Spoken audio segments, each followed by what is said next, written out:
观众朋友们，大家好，欢迎来到圆桌骑士。在今年7月15日，香港警方搜查并追捕了田园书屋的相关人士。很不幸的是，在29日最新的消息，田园书屋计划关业。那田园书屋作为一个香港独立书屋，它在整个香港的新闻自由史上占据独特的地位。我们今天请到了曾经在香港生活过的石山，还有曾经到香港旅游过的芳菲，以及从没到香港过的我，和大家来聊一下这个节目。各种视角都有了。对的，所以田园书屋其实我不是很熟，但是石山您在香港生活过，对，您对田园书屋我不光在香港生活过，我还在田园书屋干过活。真的打工过。我在香港的第一份工作就是在田园书屋。天哪，那是田园书屋是1976年建立的，90年到91年。哦，对，我在这个黄老板呢嫌我这个动作慢。就是收钱呐，黄老板是一个巨节奏快的人，你跟他吃饭你都得这种军事化管理，5分钟吃完。不是他习惯，他自己就是这样的一个人，他的做任何事情啊节奏都特别快，他讲话节奏也特别快，特别快。然后就这个，所以你跟他在一起，这个前面卖书啊收钱呢，他总嫌你动作慢，后面搬书。我一直在仓库里面，就我特别喜欢那个仓库，他那个前面其实不大，但后面这个仓库挺大的，而且他还在外面还有2个仓库。他那个前面那个仓库里面，关键是什么呢？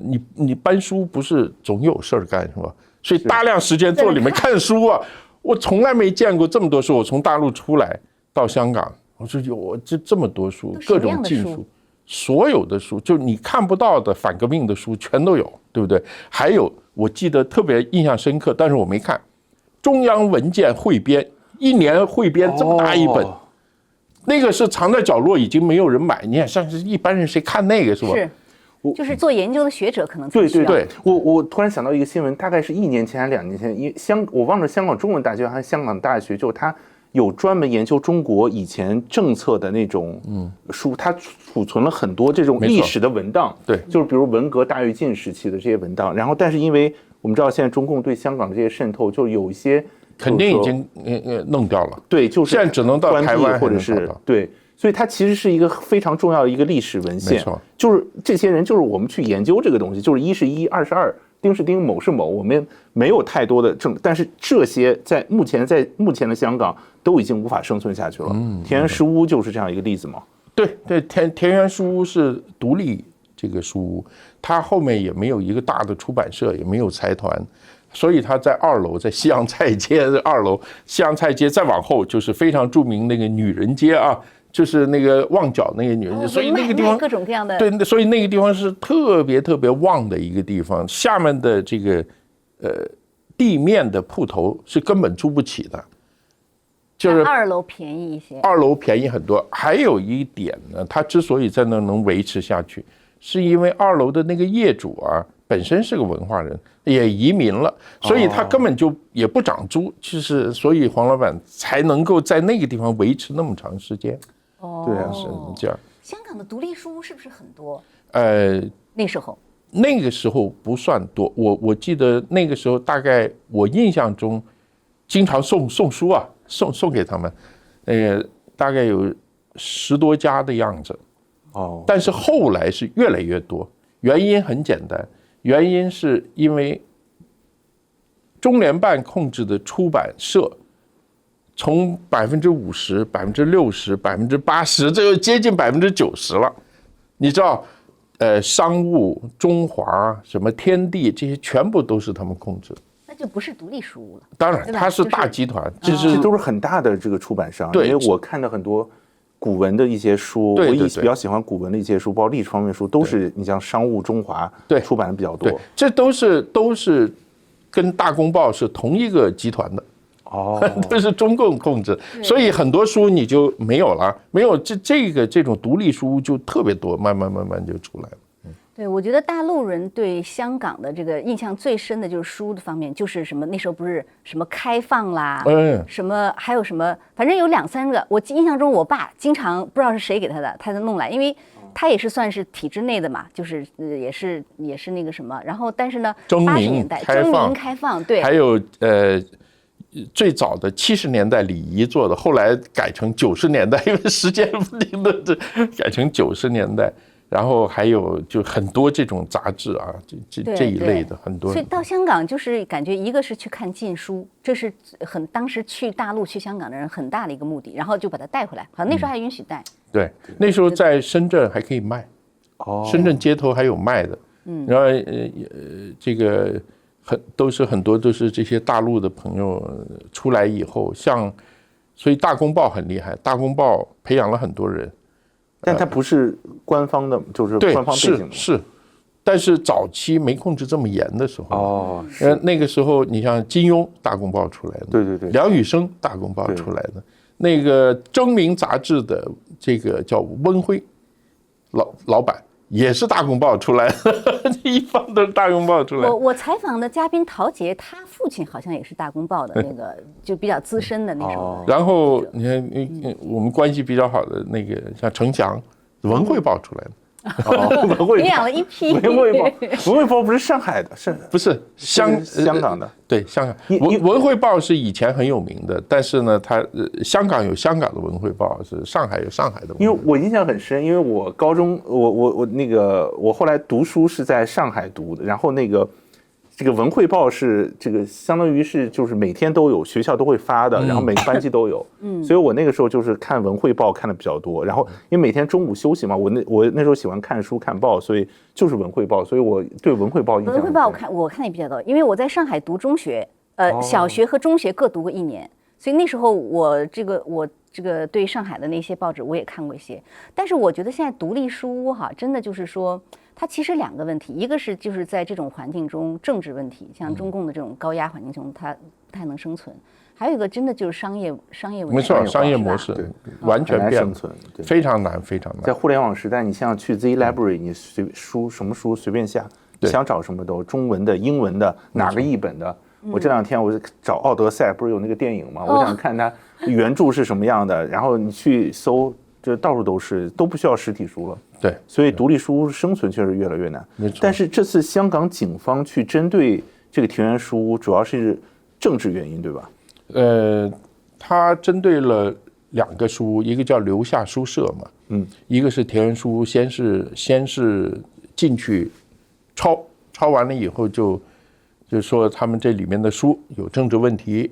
其实什么问题呢？就是那本书《唯红花绽放》那本书。唯红花绽放这个是一个美国一个华人在中国当记者跑了很多年，然后他写了一本书，其实他主要是讲中国现在社会的状况。对啊。什么叫唯红花绽放？就是说按照道理来讲，这个世界上应该不同颜色的花是吧？中国其他全砍光，只有红色的能留下来。所以这个就是这样一个状况，他这个也不是特别采取批判的态度来说这个问题，但这个可能就踩了中宣部的这个神经，就是连这么一本书都能踩到中宣部的找到借口的，不是这本书也有就是我觉得这我认为呢，迟早的事情，一家之罪，何患无辞？没错，我觉得就是莫须有的罪名，因为唯红花绽放它其实是一个记录这个社会人士的一个生活轨迹的这个一书，你可以它更偏向于纪实。对，我16年到18年我还在香港啊，我去原来自由亚洲电台在派去到香港，那个时候香港的书展，田园书屋居然是书展那个展商里面最大的一个。比那个商务啊什么这些什么中华还多，原因在什么？原因大量的大陆人去看的时候，他就喜欢看田园的那些书，他怎么会喜欢看这个商务图书馆那个？对啊，习近平思想，你知道现在都在那个书店里面摆在前面，就摆在前面，跟中国大陆是一样的。所以那大陆人去，他要看什么？他当然就是看田园书屋里面的书，所以那些书全部都摆在这个地方，每个人看完。偷偷拿回去，所以你要最近几年有很多中国的官员，他的被审查的定罪就是阅读政治不正确的书籍。你记不记得有这么一个罪名？对，还有人什么私带书籍回国？没错，这就成罪名了呀。对，这个就是要抓的。所以那个我都可以讲，大概是前年吧，24年还是23年，我都忘了哪一年了，应该是24年。有一天3点多钟，夜里啊，就凌晨3点多钟啊，突然有个人打电话来，那哥们儿从大陆打来的，他说你还在香港？我说我走了。他说你千万别去香港。他说下面就是要对他点名这个杂志和出版要就严打，而且是使用的肯定是坏照。我说是因为我知道他有这个有路子。他说因为今天中宣部的几个人在我们家吃饭，他们在饭桌上讲起来的，点了好几个名。我一听我说哎，你别担心，我已经不在了，我们的已经不在。他说啊，那就没事。24年那时候苹果出事了吗？苹果那还早就出事了，早就出事了。哦，就是在那之后，他们还是继续在追。因为他知道我跟大纪元跟新纪元周刊有关系，所以他就专门打电话来。他说你还在那儿？他说你赶快颠儿啊！他说他们不光是这种，他要抓人呢，要弄事儿，要搞事儿。但24年我已经走了，我已经回来了。所以他其实就是说，他比如命令下来，香港的警方就开始实施。对，就是这样嘛。他要在法律里面找各种各样的这个条文呢，怎么样可以弄啊？所以那个时候就已经是很严重了。所以到后来到去年今年田园书屋根本就不能去。香港书展是亚洲最大的一个书展，非常巨大的，里面各种各样的图书。台湾的当然现在已经不行了，就全是大陆，全是习近平文选放里面了。习近平也是为红花绽放了啊，对，就全是所有的独立书都进不去了。那我觉得田园书能坚持到今天，其实也不容易。我觉得我这个对黄老板怀有这个崇高的敬意，因为他1976年到现在。对，2026年整整50年，你知道黄老板大学毕业以后第一份工作啊，对不起啊，黄老板，他第一份工作干什么？他第一份工作在日资里面，销售这个就是帮别人做什么电器。那个时候70年代，你想那是高薪工作，是非常有钱的工作。他就最后他辞掉，他就开了这么一个书屋。哎呦，这真是都是有情怀的人。对，真的是开了这么书，就是一直这个延续下来。有一次我去送书，香港还有一个杂志叫《前哨》。哎，对，你知道《前哨》？看过读过。刘达文，那时候都读过。刘达文东莞的知青，这是文革的时候跑到香港去的。我后来17年的时候我去找他，我说：“哎，你跑哪儿去了？”他在那个元朗种菜。这是我本行，我这是下乡，没干成，现在开始干了。然后给我看他的扎的铁栏，他说：“我说你扎这么紧，这野猪太多了。”请我在他那吃他的刚摘下来的新鲜菜，就是那个刘达文。我有一次我怎么认识他，我就给他送书。他那个是90年代后来了，那是后来。他在哪儿？他在香港的一个工业区的一个工厂里面。我一进去一看，我这吓一跳。你知道那是什么杂志？《龙虎报》。我不知道你们年轻人可能不懂什么叫《龙虎报》。对，《龙虎报》是香港的非常有名的一个色情杂志，全是那个大照片，你知道那种的。哎，我说这我来错了，我就问那些全是黑社会啊。这个身上这是各种刺青的。我说刘达文，他叫我送东西，后面喊哎大文，那家伙从一堆这个黄色照片里面伸个头出来。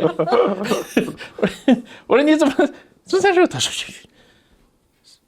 他那本杂志最早就是这个不是他那个前哨，就是这个老板资助给帮他给钱弄的，所以呢，给他在那个别人的那个印刷和那个编辑室那个画了一个小角落，所以旁边全部堆的是黄色杂志，伸个头出来，然后我们给他送这个稿啊、送样啊什么的。那个时候，我觉得后来我就问他，我说你怎么？他说你知道《龙虎报》怎么赚钱？我说不知道，《龙虎报》全是走私，靠渔船、靠快艇送到中国去卖。哦，我说那你这个，他说我这也跟着卖啊，跟着好像是这夹杂的私货。所以这个那个每次那个中国大陆说不是大黄扫非，这是非法出版物的时候啊，他说哎，他们是有道理的，因为我是跟他们一起去卖，怪不得两个是连在一起的，放在一起啊，原来是这样的，这挺逗。反正这个呢，都是一些内幕，就是里面的一些事情了。你看这些都已经过去了，这几十年的20年都过去了。我觉得香港的印刷业可能挺发达的。我那时候在深圳的时候，我在一个香港的印刷公司干过。我不知道你有没有听说那叫什么伊利达还是什么的？我没总之呢，它是一个香港的印刷公司，他到深圳去开那个分公司。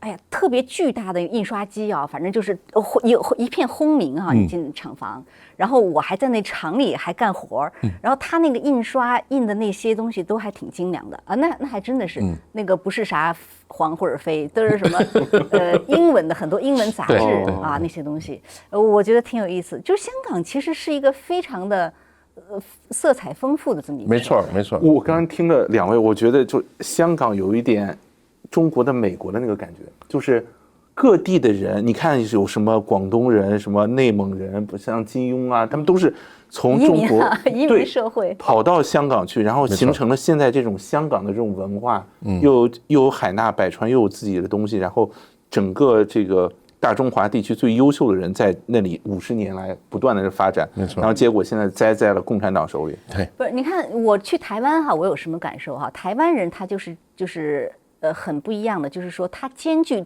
东方文化的这种内涵，加上西方文化的那种商业的东西，商业精神。这一点香港人更明显，其实香港人更明显。对，我去香港，那绝对那个都是像我在香港公司工作啊，一帮的那个香港白领，他们他不会说普通话，所以你要跟他说也叫白话是吧？宝娃。然后呢，他是很多都是英式的教育啊，英国留学，所以他英文也是他一个很好的语言，所以他们那种习惯、生活习性。反正是基于2种文化之间就特别独特的，然后你听香港人说话啊，这个大概一句话中可能至少有一半是英文吧，就夸张一点，对，在这个，所以你接触的都是这个上流的或者中产阶级以上的香港人。香港还有另外一个社会呢，就是下面的社会，所以你们看这个《古惑仔》啊，这种电影，你就可以看出来，下面它有另外一个世界。所以香港是一个层次非常多的这么一个世界，这个世界色彩也非常多，而且人也非常复杂，人也特别复杂。但是我必须说的是，全世界的城市就是这个功能，它也因为这个原因，它才能变成城市。你包括在纽约，当我们说这个人 is New Yorker， 他并不是说你出生在这儿，你们家在这个地方，而是说你在这谋生，是不是啊？香港其实也是这样一个情况。当你说这个人是个香港人的时候，他并不是说他就是跟在这个本地这个地方。香港的首富从来都是外面的人，很少有本地人的。包括李嘉诚不是，李嘉诚是潮州跑过去的，但是他很小不就去香港？对，他很小就跑过去了。包括现在香港首富恐怕就是大陆的那些什么马化腾啊、马云那种人，他们在香港有身份证啊，各种各样。以前像郭鹤年，像什么这一批人都是从这个东南亚过来的，一大批，另外一批。所以他这个城市，它就是这样一个，所以这个城市的功能本来就是这样一个功能。要海纳百川的一个各种各样人来码头嘛，就闯码头。其实上海也是这样。对。上海你以前我们在49年以前，很少人说我是上海人，现在很自豪啊，上海人啊，这个以前都是我是宁波人。我是苏州人，是吧？我是海宁的这个香务宁就什么地方？我是苏北人，有人看不起你，是吧？这其实香港也是这样，香港人碰到都是问，哎，你乡下边度？这你乡下你的老家是哪？然后霍英东他说，哎，我是番禺的。那个李嘉诚，哎，我潮州人，对不对？都是，他是这样一个地方，跟香港。跟纽约现在情况就有点接近。一旦这个城市这个身份的这个认证 close， 这个城市就开始死亡，这很有意思的。真的，上海就是这样。上海人这个身份被 close 的时候，这个城市就开始走下坡路。这又开放，又打开了。现在很多新上海人，很多上海你根本你不会讲上海话的上海人也去了，那就上海可能又重新又是另外一个状态。所以这纽约啊，包括香港的情况最严重的，我认为啊，我们抛去共产党这个因素，就是抛去共产党政治的因素，因为两种生活方式、两种价值观、两种模式，它迫使香港人有一个非常强的自我身份认同，就是我是香港人，他是大陆人。这种东西其实对香港的经济是有非常大的损害的。这个是非常大，当然这只是文化的一方面啊，还有另外的这个政治的方面。香港人是想突破这个东西的。大家记得1998年中国洪水，长江流域发大水，香港人捐多少钱？非常多。汶川地震也捐。汶川地震的时候，香港人捐多少钱？非常多。香港人是特别想突破这样的一个界限，但是这个界限它是有底线的，就是它要有相互包容，就是说我对你好，你得对我好。就像谈恋爱似的，你天天给这女孩啊买包、请吃饭，女孩根本不理你啊，或者回头就骂你是个混蛋。这个东西，你这最后它没有办法形成一个相互的这么一个过程，它就我觉得这里面对还有一个问题就是说，实际上就是民间和这个政治其实是两方面。比如说我去香港，我接触到香港人，我觉得就是非常热情，而且就是人特别好啊，就是然后我也觉得他们就说挺谈得来吧。但是你知道很多大陆人他在大陆的那种印象就是香港是文化沙漠，知道吧？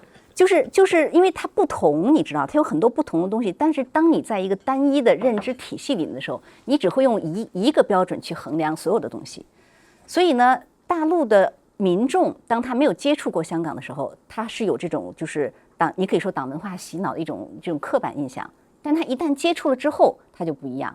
所以我觉得就是很多时候就是说，你比如说香港这个捐款啊，或者是6·4时候啊，这些对于很多大陆民众来讲，都是非常印象深刻。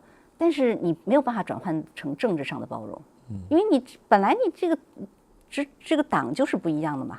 对不对？我说我觉得他好，我也没有发言权，我也没有任何政策制定权。所以我觉得是这样一个问题。对，这个是非常的。我从小在广州长大，我广州长大。你要共产党在最不想做的就是你们学到香港的什么东西。我跟你讲，我看的金庸小说啊，早期看的我根本就不知道是金庸写的，我也不知道它叫什么名字。就是一本书，哎呀，觉得特过瘾了，然后到了香港拿出来一看，这不是小时候看过这本书吗？为什么？就是有很多在香港住的人回中国的时候啊，把这书带回去，但是呢会被查呀，就把封面全部撕掉，就是里面的一本书给你看，你看了觉得很过瘾哈。那时候我们看这是书啊，这是讲到书的问题啊。金庸是到80年代后期。90年代了才能在大陆卖的，以前根本就不让卖，因为金庸是头号反革命。80年后期，因为我当时在学校边上书摊上一直在读他的书，是连名带姓的。金庸创办了《明报》以后，靠这个武侠小说的连载撑着这个报纸啊。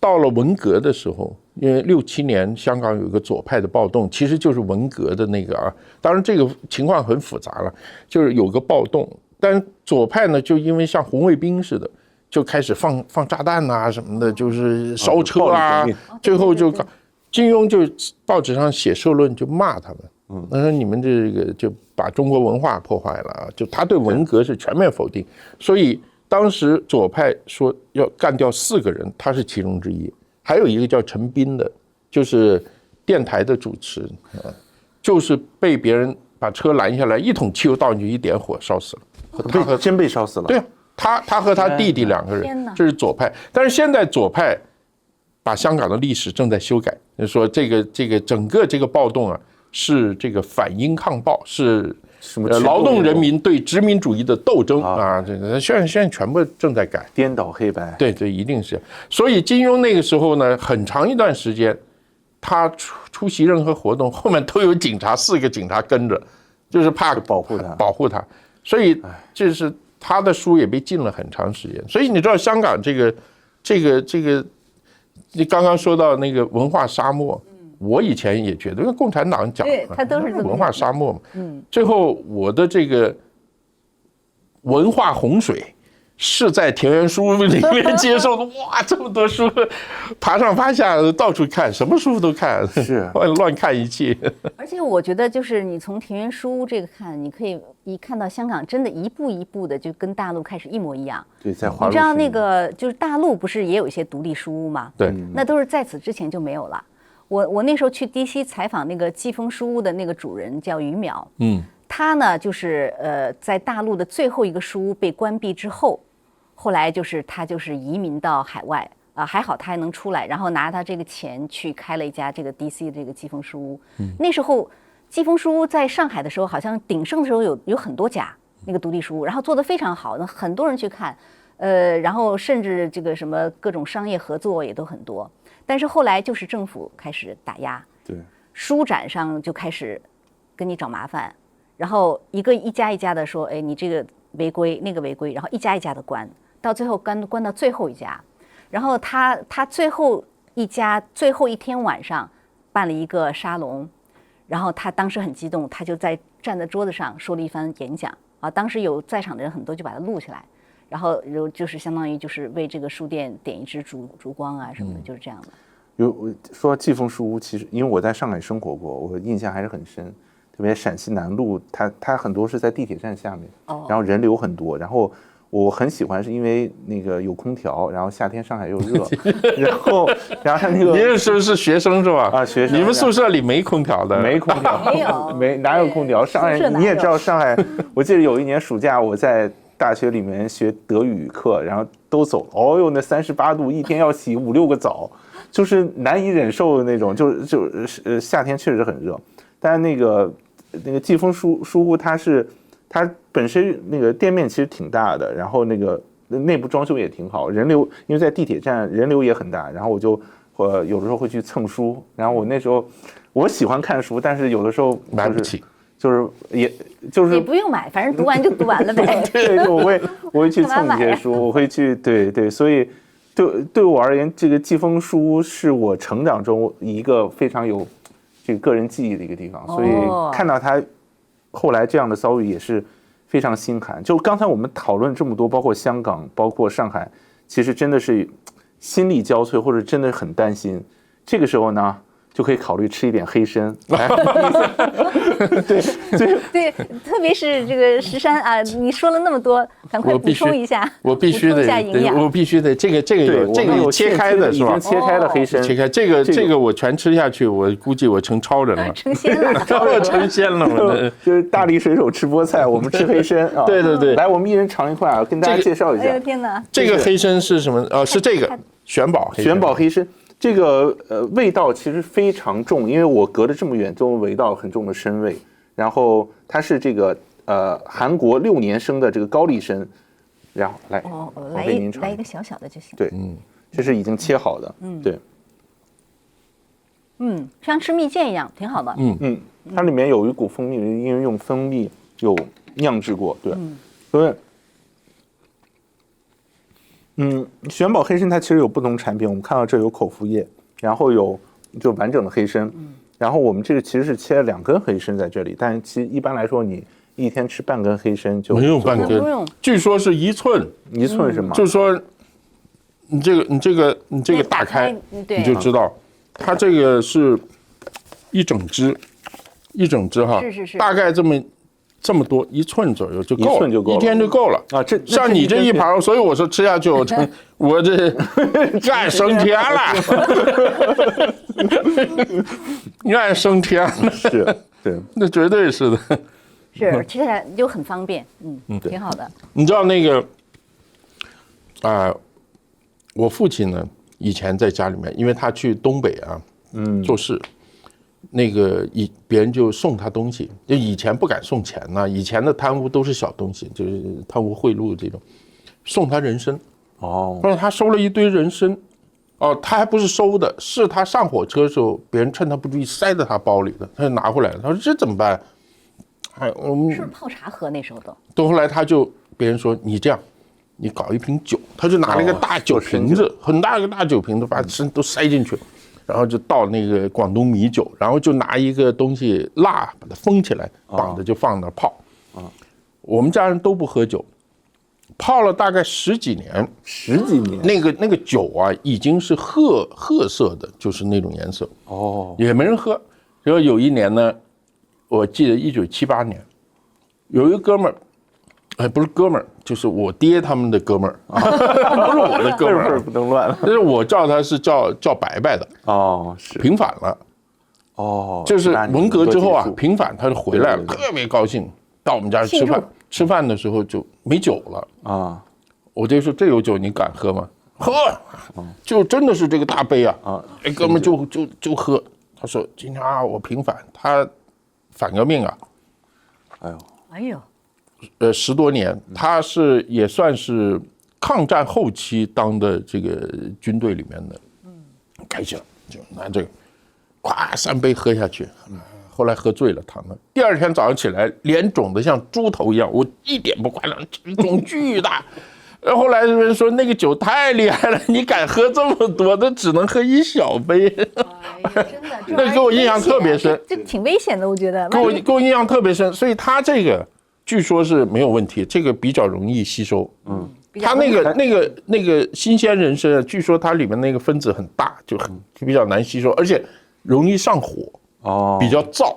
这个呢，黑参据说是它有去定，对它那个就比较温和，随便的，所以你吃1根也没事儿。是，大家可以悠着吃，买1根可以吃2个星期。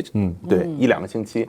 所以大家如果感兴趣，可以去这个它的官网，然后用我们的这个优惠码，然后可以获得一定的折扣。那它有不同的产品，有这个原参当然也有口服液，口服液就是即开即喝比较方便，就你什么时候想喝了打开，然后今天1天就喝这1包就可以了。对，所以我们还是聊回香港这个事儿，就是说，哎呀，我觉得香港真的就是。我上次采访陶杰，因为他也是老香港嘛，然后他就说到田园书屋是吧？他说，因为网上流传那个照片，就是那个店员昂首挺胸走出来，上面写的那是留下书社的。留下书社还不是那个田园书屋对，那个人说我是书店店员，对，我是书店店员，那个，然后呢，他就感慨，他说，哎呀，他说其实，他说不值得了。他的意思就是说，香港到今天，你在他这种高压环境下，你肯定是做不了事情的，不值得把自己搭进去。他是这个意思。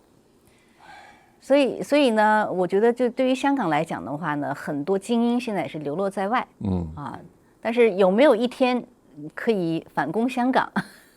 你觉得石山有没有这样一天？希望有吧。只要习近平在，就有这个希望。你知道那个香港出了很多很多的名人，像金庸、梁羽生这帮人，咱们就不说了哈。这个钱穆，钱穆我很喜欢。牟中山，那个后来去了台湾，又到美国来。这个唐，那个历史学家，我一下想黄仁宇是吗？不是唐，那个帮张学良写传的那个，这很多一大堆，包括前几年才去世的那个，我现在真是记不起来，余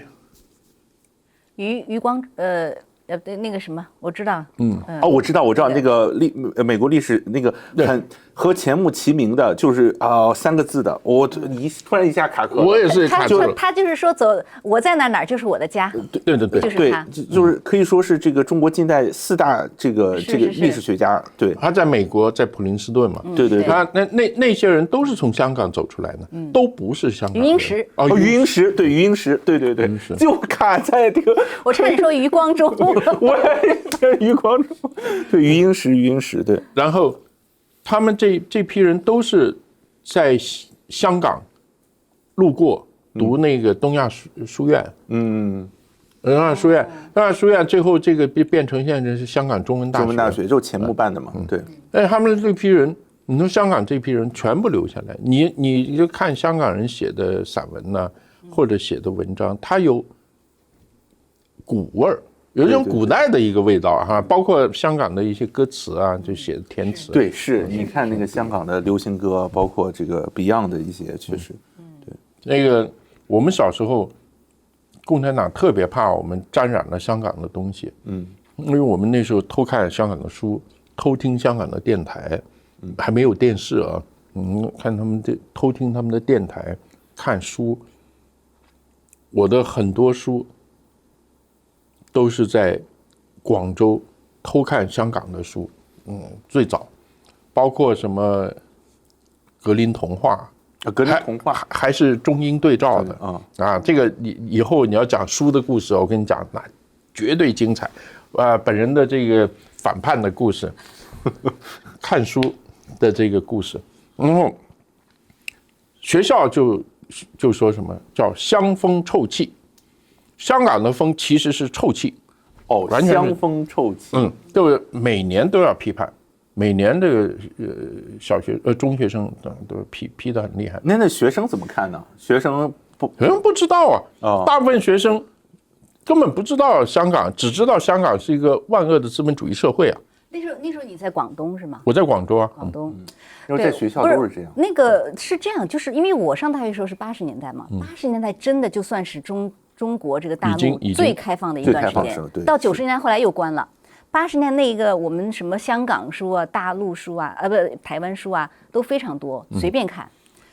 然后那个时候还有这个盗版对，盗版商发大财的盗版商。对，然后粤语歌啊、粤语电影都是随便看。所以那个时候才开始接触到了。后来等到我去深圳工作的话。那基本上就是都是在香港公司工作，那时候才真正接触到香港和香港人。然后等到我第一次去香港93年的时候，才真正接触到香港是什么样的社会。对，就是说对于大陆人来讲，那时候你没去田园书屋？我没有啊，我那时候是路过，我是来美国的途中路过香港。那时候我已经不在了，我已经离开田园书屋了。但是至少那个时候还没有所谓的回归，所以香港还是本色，还比较本色。等到我最后一次去，大概是2010几年的时候去，完全不一样了。那个恨不得就是我跟人家说广东话，人家跟我说普通话这种，你知道吗？我跟你讲，这个里面很多隔阂，我必须讲我在香港看到一个故事。其实这个故事我还跟中国的官员讲过，我说你们真的是这个过分啊，你不能光赖香港人。我在地铁上，在地铁上，你说那个。挺挤的啊，有个香港人要下车，是个男士，下车他就在那说，excuse me，excuse me， 就这样就下车，嘣，就可能是蹭了另外一个乘客，那个乘客3个人，女的，大概是深圳来的。你干什么你？就这种话，你怎么你干嘛碰我？他说，哎呀，我下车，他也用普通话讲，我下车。他说：“你下车，你不会说一声吗？”他就换成了广东话了。那边就是两边都开始换成广东话。他说：“哎，我已经说了，我说 excuse me， 然后态度都很好。那个时候，真的你就觉得那个中国女儿，那个就是特别冲嘛。这个只是大家都知道。这时候点火是什么呢？这深圳女的说：“你中国人讲什么洋文呢？你是中国人吗？你就来这么一句，就一下子把这个提起来，你就感觉那个车厢里面，就我的当时感觉就像动画片里面那个啊，那个头上嘣，这个火就起来了。那香港那个男的说，就直接用香港话，香港的这个国语。我不是中国人，我是日本人，我名字叫做山河秀山，我也听不清楚。你要把你的钓鱼岛占了，你拿我怎么样？就是那个几个深圳的就一下愣在那儿，整个车厢就觉得特别好笑啊，这个然后就就出口，拿着包就走了。这就是两边的民众交往的一个特别真实的一个情况。一旦你把这个事情一下提到这么高，一下情绪化，这个东西就没有理性沟通了，就再也没有逻辑沟通了。它其实是中共在这个对大陆人的这个宣传教育中强调两个，一个就是这个叫这个种族歧视，一个是阶级对立，就是他就是一直强调你看，哎，这个中国人就是他的历史文化是中国人在历史上备受欺辱。外国人都欺负我们，在我们共产党的带领下，我们崛起了，所以我们崛起了。就中国它现在的这个共产党的文化，它有一个很强烈的这种歧视和优越感，它是一个硬币的对一个硬币的两面。它民族性的。我经常在网上看到特别军事的文章，它一方面就是说，哎，以前我们受欺负了，现在我们就要欺负别人，我们就要欺负菲律宾，我们撞菲律宾就是应该撞的，我们现在。就是和弄美国就是应该弄的，就是它是一个非常，就是把人最基本的这些平等、包容和尊重完全抛弃了，就是就剩下这些这种对立、斗争、共产党的这些东西，这种歧视这种东西，就您刚刚说的这个语言上的差异，其实我是有体会的，因为我在上海生活过很多，就是因为上海人都比较温和，他们也比较自豪就是上海话，所以平时对话都是上海话。但我说句实话，我语言天赋不是那么好，就我在上海这么多年，就基本不太会说上海话。洋泾浜，对，洋泾浜都算不上，我是地道的硬盘，就是真的是就是有的时候，比如说和上海朋友在一起，就是我们一开始用普通话交流，因为然后比如另外一个上海朋友加入。他会不自觉地说上海话，然后整个他们就开始变成上海话，然后我就不知道他们在说什么了。对，这种文化差异是存在，但是就是都没有恶意。然后就是说，如果我在插话，他们又会切换成普通话。就是像我们有些在海外待久了华人，比如说回国了以后，他有的时候可能夹带一些英文，然后那有的人就是大陆的人会说，装什么装？你说话你他有时候他不是这样，他就是我习惯了有语言表达，当我要表达这个意思，我脑子里第一反应出来是一个英文反应出来，然后这个时候就你说话会磕绊或者是什么样的，我觉得这种差异是本身是存在的。这个关键是呢，就是说这个沟通啊，中国共产党教人的沟通就是直接就来，而且大家一上来抢占道德制高点。抢占这个意识形态制高点，对，抢到最高点再说啊！这种一碰到这种沟通，我就开始发火了，我真的开始发火。就是说，我在跟你谈这个事情，你一下抢到那么高去，越抢越高，其实谁不会呀？是不是？我们在大学的时候跟那个辅导员。故意气辅导员的时候，都是用同样的语言的，把他弄得就是下不来台的。来，讲一个故事，绝对下不来台的。当然，这是你把他找过来，你说我今天就是他来讲，在那个开会讲烦了，大学里面讲烦了，你就举手，什么事儿？我要给你汇报一些思想。我这个思想啊，我现在想来，我这特别糟糕。我就不符合什么教育什么。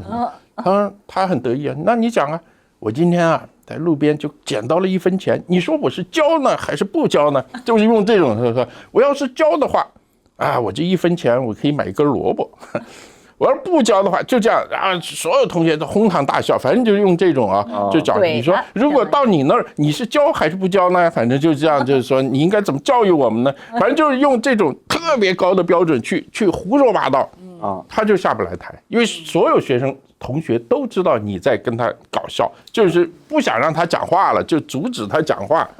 就用这种方式，就这一类的事情啊，是就特别的，我们都会啊，都会，但是我特别反感用这种方式去讲话。对，没法沟通。你这已经不是一个沟通的一个问题，他就是要压住你，对，就是要压住你。其实这个东西大家，其实大家都会，但是没有必要。对，没必要。对，所以这个。要学会正常的沟通，理性的和平和的，大家平等的沟通，这个是非常非常重要。其实，在英文里面也讲这个，就是你不要 judgmental 这种东西，一上来就你就是这个坏人，你就是什么什么什么，这种东西是特别妨碍的。当然，共产党它就是这么样一个意识形态，对，它是意识形态，对，所以它才能。唯红花可以绽放，对，是这样的。但是香港现在这个局面确实很让人惋惜，就我们可以肉眼看到，这过去几年香港这以非常大的加速度在下滑，然后而且是很多香港人是失去信心了，对，就是说没错，看不到这个太多希望，对，但是。也许像你说的啊，就是习近平在台上，也许可以很快的加速到对看到希望。对，现在就是我觉得是要像凤凰一样涅槃重生，可能真的需要这样的一个时刻。我始终是相信，就是说邪不压正。当然这是一个 cliché， 这是一个，但是是个人的信念。就像这个田园书屋，或者是刚刚那个书屋，它的这个店员一样，就是要有信念。我觉得人要有信念，我们才能。往好的方向发展，这个社会才能往好的方向发展。那不知道各位观众朋友，大家看了这个消息，田园书屋包括香港，如果有在香港的朋友，欢迎大家留言分享一下，目前香港各个社会，不管是言论还是各方面，到底到了一个什么样的程度？那我是子定，我们下期节目再会。